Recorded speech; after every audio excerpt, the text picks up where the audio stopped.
Hello children, previous video we have done alkali metals, their general properties, their trends and trends of compounds, their reactivity.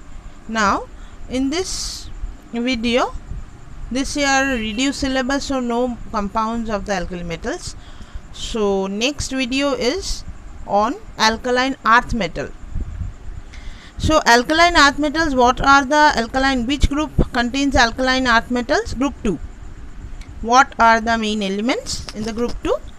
The main elements in group 2 are beryllium, atomic number 4, magnesium, then atomic number of magnesium is 12, then calcium 20, then strontium 38, next is barium, and last is radium. Radium is radioactive, known so till barium. So this is group 2 elements. Group 2 elements means S block element and alkaline earth metals. Now what is the electronic configuration of this all?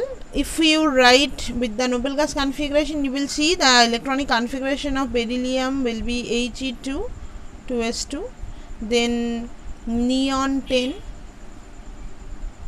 3s2, then argon 18, 4s2, then krypton 36, 5s2.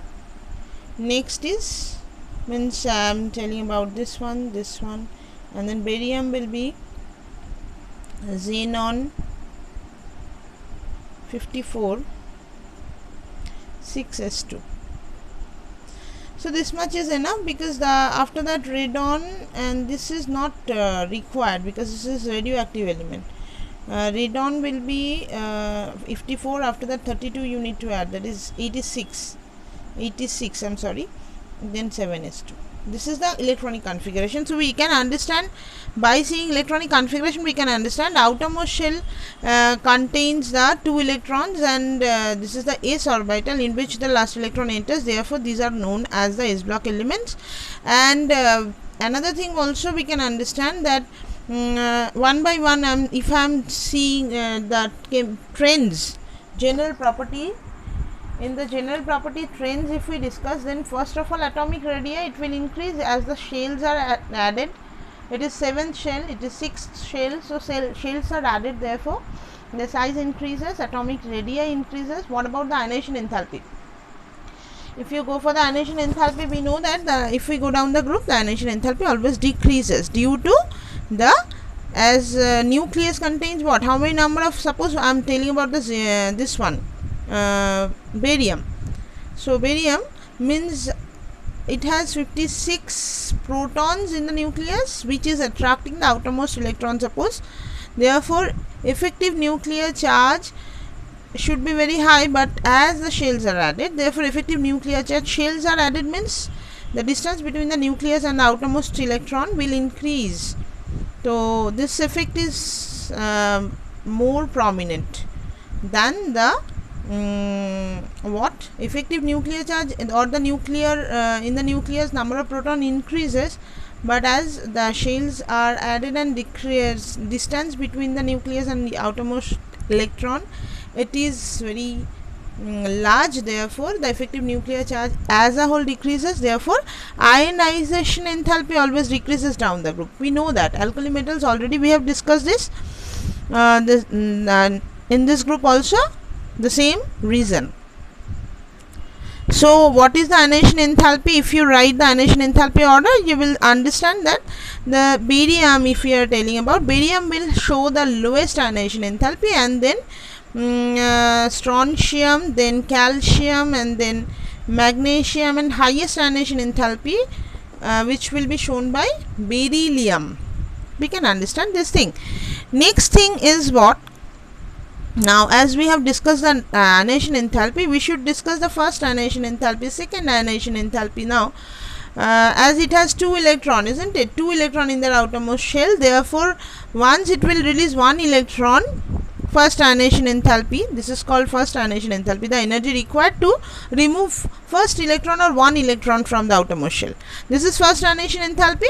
And now next electron, that is the second electron, we need to remove from a cation, which is a positively charged, monopositive charge cation. From there only we need to remove one electron, therefore effective nuclear charge will be higher, therefore their second ionization enthalpy always will be larger than the first ionization enthalpy. That is true, but as the once it will what will happen, so first ionization enthalpy, second ionization enthalpy, if we see, always the second ionization enthalpy will be larger, it's true. But if we compare the second ionization enthalpy of group 1, any pair we can choose, sodium, which is in the group 1, and magnesium. Now we are discussing the second ionization enthalpy. Sodium atomic electronic configuration is what? 1s2, 2s2, 2p6, okay, and then 3s1. And magnesium, if you see, the electronic configuration will be 1s2, 2s2, 2p6, 3s2. So by this only we can understand that if sodium will release one electron, this is first ionization enthalpy, but as after releasing one electron it will gain what? It will gain noble gas configuration till 3p6 it is, isn't it? So now it is very difficult to snatch or remove another electron from this monopositive sodium plus, because it will lose its stable configuration then. Therefore second ionization enthalpy is very high than the first ionization enthalpy. Whereas magnesium, if you see, if it will lose one electron, its electronic configuration will be 3s1. Till this everything will be same, 2p6, and after that 3s1. So if now it will lose another electron from a monopositive ion, second ionization enthalpy will be high, but it has a tendency to release that electron, so that it will gain the till 2p6 configuration, that is octet configuration it will gain, which is more stable. Therefore it has high tendency to release another electron after losing one electron. So its second ionization enthalpy, and if we compare second ionization enthalpy of sodium, second ionization enthalpy is much larger than the magnesium second ionization enthalpy. This question comes, very important question, I said you. Okay, then what about the ionization enthalpy? I discussed. Now the hydration enthalpy we will discuss. What is the hydration enthalpy? See, what I say, hydration enthalpy means, suppose beryllium, if beryllium will lose 2 electron, it will become beryllium 2 plus, and once it is reacting or dissolving in the water, the energy released is called what?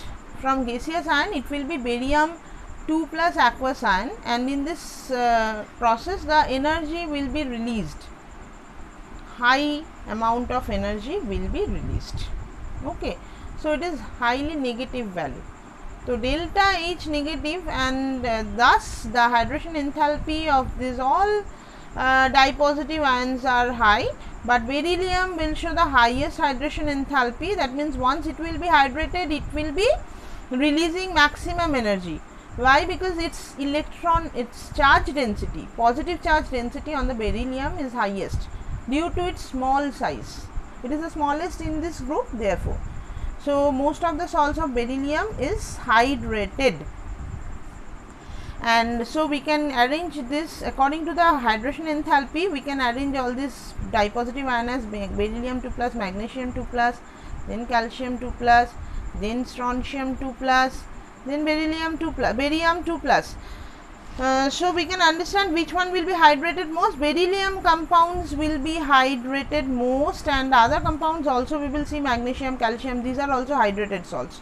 But if we compare in the group 1, NaCl, potassium chloride, these are not hydrated salt, they don't have that much tendency to be hydrated. Okay, as the charge density increases, the hydration enthalpy also will increase. Okay, another one is what, how they are what to say, their oxidation state. If you are telling about, then its oxidation state will be what? Suppose I am showing you beryllium, what is their electronic configuration? Outermost shell, 2 electrons are there. So if, and before that, suppose if it is helium 2 and then 2s2. So as if it will lose 2 electron, it will gain the octet, means the stable configuration, noble gas configuration. Therefore they have high tendency to release the 2 electrons. Therefore these all metals will show the +2 oxidation state. Okay, and another thing is what is there? Next one is what?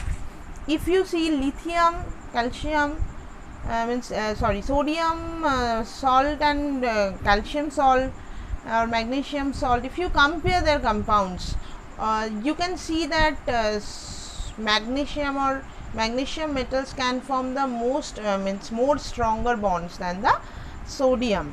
Why? Because they have 2 positive charge, they have 2 means the charge is charge density is also high, therefore lattice enthalpy will be also high. And beryllium, if we see that they are actually metallic bonding, how many number of electrons they have in the outermost shell? 2 electrons, and sodium only 1 electron. So metallic bonding will be stronger for the second group elements than the first group element, that is group 1 elements. Okay, therefore they are generally, their melting point, boiling point are higher than the the group 1 elements. Next is what? They are all metals, we know that, because they have a high tendency to lose the electrons, and they form the electropositive, they show the electropositive character. Another one is what? Their flame coloration, very important point I am discussing now. Flame coloration is what? Flame coloration means these all metals, means the beryllium, magnesium, calcium, if we tell about, generally barium, strontium, calcium, they generally show the color of the flame. What is the reason behind that? Their ionization enthalpy will be they are very low.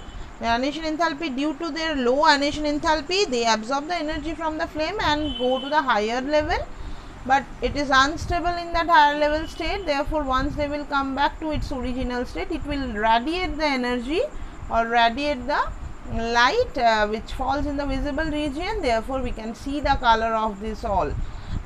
So this calcium, strontium, barium, they can show the flame coloration.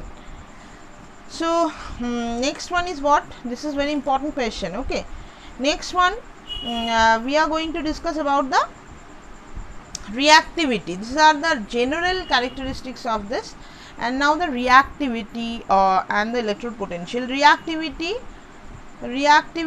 and electrode potential. First of all, electrode potential. Electrode potential is highly negative for these metals. That is how readily they will be reduced. Reducing character, if you discuss what will be the reducing character, one by one we are going through. So first one is reducing character. So as they have low ionization enthalpy, they have a high tendency to be they will lose the electron. Therefore what? They are oxidized. Therefore they can see any metal, any metallic ion, if we are considering about, suppose the barium, as they have very low ionization enthalpy, they will lose electron, they will become barium 2 plus, and they are oxidized. Which one is releasing electron? They are oxidized. Any substance which is oxidized, it can reduce other one. Therefore they can act as a reducing agent. Lower the ionization enthalpy, stronger is the reducing character. Okay, but as we know that hydration enthalpy, everything depends in the aqueous solution. Reducing character, if you consider, then some factor comes. What are those factors? Number one is sublimation enthalpy, number two is ionization enthalpy, just a minute, ionization enthalpy, and number 3 is the hydration enthalpy. Hydration enthalpy. So these 3 factors we need to consider. So if we see, we are representing all the metals by M, from M solid state, M gaseous state, that is the sublimation enthalpy. Okay, so delta S if you are writing. Next one is what? Delta S means sublimation. Okay, next is ionization enthalpy, then it will become M plus, but in the gaseous state. Next is what? If we give hydration enthalpy, then this one will be M plus gas to M plus aqueous. So these 3 steps are there, and on the basis of the energy summation we can understand that beryllium will be the beryllium is the strongest reducing agent in this group. Although we expect that beryllium has highest ionization enthalpy, so it will be showing the lowest reducing character, but it is in the gaseous state. It's true, but in the gaseous state. But if it is considered reducing character in the aqueous state, then we need to consider ionization enthalpy and hydration enthalpy. Almost all are having the sublimation enthalpy comparable, they are almost similar. So ionization enthalpy and hydration enthalpy, beryllium ionization enthalpy is very high, but hydration enthalpy is also much higher. Understood? So as this two, if we if we add this to energy, we will see that for the beryllium the maximum amount of energy will be released if it is hydrated in, and thus beryllium will show the maximum reducing character. Okay, so you can put some value also. Other one, if you see, for the suppose barium ionization enthalpy is very low, but hydration enthalpy is not that much high because their size is very big, so they are not hydrated as well as the what beryllium.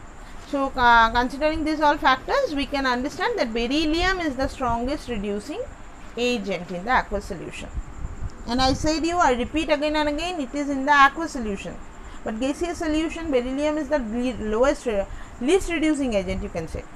Next one is what is the reactivity? The reactivity with the water. So if suppose I am telling about the magnesium, if reacts with the water, it will give you what? Magnesium oxide or magnesium hydroxide. It depends upon the amount of water. If it is magnesium plus water, gives you magnesium oxide plus water, but if it is magnesium plus amount of water, if you are changing, see, it will be magnesium hydroxide. Means upon the reaction the product depends. Okay, so generally they are forming the hydroxides. Once suppose calcium, once it is reacting with the water, it will give you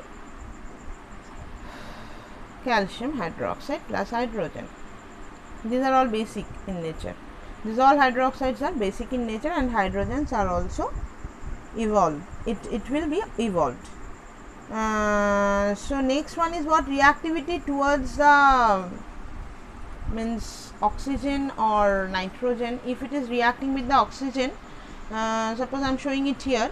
If it is reacting with the oxygen, any suppose magnesium only, if it is reacting with the oxygen, we know, all of us know, if we give it, it will become magnesium oxide. Okay, similarly if it is reacting with the nitrogen, it will give you magnesium nitride. So these are the main reactions. And next one is what? If it can form the peroxides also. So next is reactivity towards halogen. Suppose any oxide, especially beryllium oxides, if they react with the halogen, generally the product which we will get are the halides. So this reaction is not that much important. Generally the reaction which comes in the board, that is the reactivity with the oxygen, reactivity with the water, and another one is what, suppose beryllium. Beryllium can form, regarding halide I can say you beryllium once reacting with the halogen, so it will give you what, beryllium chloride. Be plus Cl2 give you what, beryllium chloride, BeCl2. So this type of halides also will be formed. Another one is what, if it is reacting with the hydrides, then also hydrides will be formed. Suppose if the metal is represented by M and it is reacting with the hydrogen, it gives you metallic hydride, MH2, because their valence is 2, therefore MH2 will be formed. M may be magnesium, calcium, strontium, barium. Okay, and another question comes, that is the structure of the beryllium hydride, BeH2. Structure of the beryllium hydrides are like this. See, it's a banana bond, we say it as a banana bond, just like this. Beryllium, all a hydrogen, it will be forming this type of bond. These are on the above the plane, below the plane, these things are there, we know this. And beryllium is having again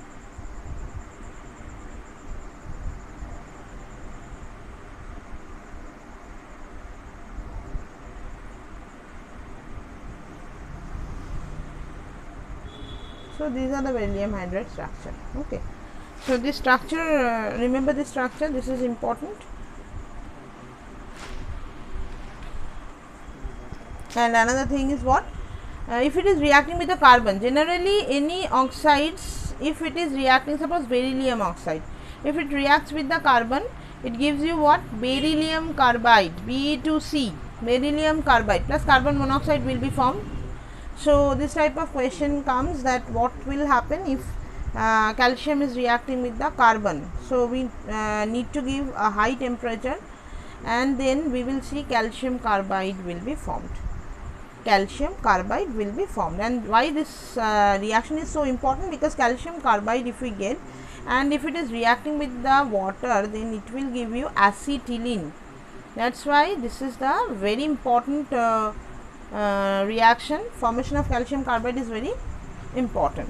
So these are the main reactions. And if it is reacting, suppose any metal, these all metals, if it is reacting with any acid, suppose M is there, which is the metal, and is reacting with the acid, so it will give you what, we know that any metal which is above the hydrogen, if it reacts with the acid, it will always give you the hydrogen gas. So hydrogen gas will be evolved, along with this the metal chloride you will get. So this is one of the reaction of the alkaline earth metal with the acid. Okay, so these are the main reactions we need to study. Next, if it reacts with the what, NaOH, suppose beryllium, if it is reacting with the NaOH, the product is what, you know, aqueous solution we have to take, the product will be Na2BeOH whole 4. This type of complex compound will be formed. Sodium berylate, we are telling it, and hydrogen gas will be evolved. So these are the main reaction we need to study. Okay, and next is what, the oxides and the hydroxides characteristics. What are the nature of the oxides? Oxides are basic in nature. Okay, and how they are formed? Generally I said you, once it is reacting or burnt in the air, it will give you the oxides. Now oxide, once again, suppose it's carbonate, generally their carbonates are decomposing, not all carbonates, the barium carbonate, these are all stable, quite stable, but beryllium carbonate, magnesium carbonate, they can decompose and they can form you the means, suppose if it is beryllium carbonate, it will definitely decompose to give you barium oxide and carbon dioxide. Why? But if it is barium carbonate, it will not decompose like this way. Question comes, why this happens? The reason is what, you know, barium and beryllium is a very small cation and carbonate is a very big anion, so the overlapping is very unsymmetrical overlapping, therefore bond is very weak. so it will be means it will be broken down into the more stable compound beryllium oxide, because oxide anion is much smaller in size, so the bond formed in between the beryllium and oxide will be quite stable. So what about the magnesium? Another question comes. See, hydroxide, if we are telling about the hydroxide, so what are the how hydroxides are formed? First of all, the hydroxide, once it is reacting, any metal will react with the water, gives you the hydroxide. We have already studied this one. So this hydroxide's nature, how will you understand? This is basic. Once the hydroxide, we are taking suppose beryllium hydroxide, so if it is reacting with the acid, so it will be giving you what? Beryllium chloride BeCl2 plus H2O. So salt plus water, that means what? If it is reacting with an acid, gives you salt and water, means the substance itself is basic in nature. Like this way you can prove that the hydroxides are basic in nature. And what about the solubility? Solubility, if you see, then hydration enthalpy and lattice enthalpy you need to understand. If lattice enthalpy means once the compound will be formed, then they are releasing some energy. Okay, so to form the solids, that time they will release the energy. This is called the lattice enthalpy.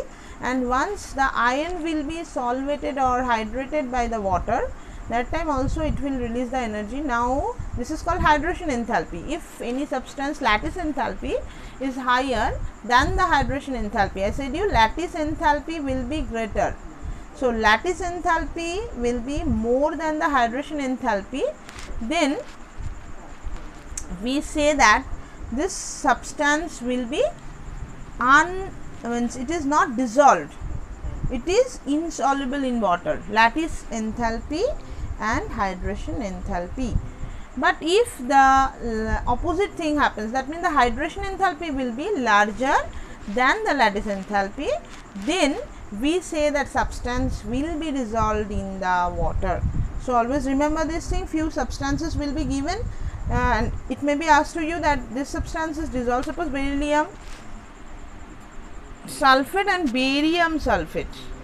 So if you see beryllium sulfate and barium sulfate, lattice enthalpy of beryllium sulfate and barium sulfate, if you compare barium sulfate, lattice enthalpy is much higher. Barium sulfate, because their size is almost similar. Barium and sulfate are almost similar in size, therefore their formation, due to the formation, lot of energy released, therefore lattice enthalpy is very high. Whereas their hydration enthalpy is not that much high, because barium 2 plus, due to the bigger size, charge is same. Beryllium and barium both are having the plus 2 charge, but barium size is larger, therefore charge density on barium is very less, therefore they are less hydrated, or hydration enthalpy will be much lower. So this one will be dissolved or not dissolved? It will not be dissolved, it is insoluble in water. Question comes, but beryllium sulfate is dissolved. Why? Because beryllium, as their hydration enthalpy will be high, because beryllium is very small, so very highly hydrated. Hydration enthalpy is large, quite large, and comparatively lattice enthalpy is very low, because their size difference, means beryllium cation and sulfate cation, they are not similar in size, therefore the bond when formed, it's weaker bond. Lattice enthalpy means the energy released in this case is quite less, therefore lattice enthalpy is lesser than the hydration enthalpy of the beryllium sulfate, therefore beryllium sulfate is soluble. Hydration enthalpy large, lattice enthalpy is smaller, therefore it is soluble in water. Soluble in water. So this question comes. So another one is what so all these things I discussed, I think, which are there in your syllabus, and compounds are not there in this this time. Compounds are not there. I said you the carbonate and bicarbonate stability. I said you that one similar thing, if the bond is not stable, so we can understand that if you give it, the bond will be broken down and the compound which will be more stable, this type of compound will be formed. Suppose beryllium carbonate, it will give you beryllium oxide, whereas barium carbonate is quite stable. So this type of question comes, and this is the general trends which is there in your syllabus this year. So next video we will discuss little bit different thing. So no more today. Thank you.